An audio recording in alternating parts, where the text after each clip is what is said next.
Jesus and a new message from God. All of God's messengers have come from the Angelic Assembly. They are not gods, but they are not ordinary people either. Jesus was sent from the Angelic Assembly to teach the meaning of forgiveness, compassion, and the revelation regarding the Holy Spirit, which in the new message is called knowledge.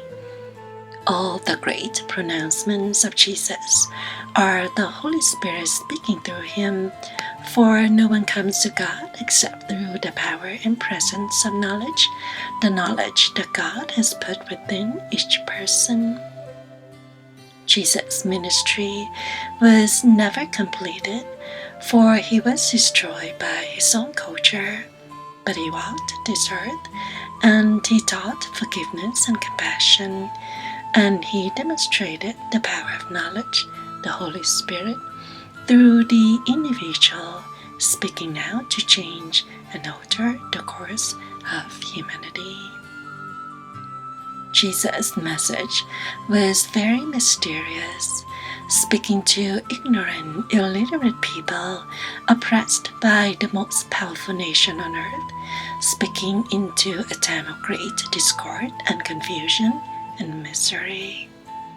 The great miracle of his life was a demonstration of knowledge taught to people who had no notion of such things. To lose such a teacher to the very forces that were oppressing his people necessitated the creation of a story that he bridged the gap to God, as if God had been displeased with humanity before, which is not the case, as if his life was forfeited as a restitution for the errors, leading back all the way to the Garden of Eden, which is merely a symbolic story. From what little is known of Jesus' life, it was clear that he was overtaken by a greater power, but regarding his birth, that is a complete fabrication. Regarding most of his miracles, that is a fabrication. That is the story that has been created apart from the life. People want worldly power, so Jesus was made into a god because as a messenger he seemed inadequate to move the people and to establish a religion based upon him. So the problems in interpretation began at the outset with people who had no notion of the power and presence of knowledge within themselves or others. To have a natural affinity with Jesus is necessary.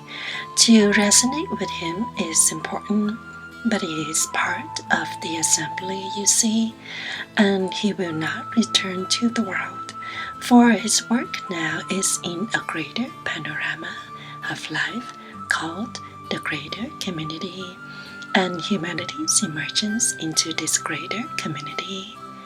That is why he stands with the messenger today. God does not care what religion you belong to. God's plan is to save everyone. Your hell and damnation is to live without the power and presence of knowledge, to live a life of confusion and servitude in the world. Everyone was sent into the world to make a contribution to the world for its current and future circumstances.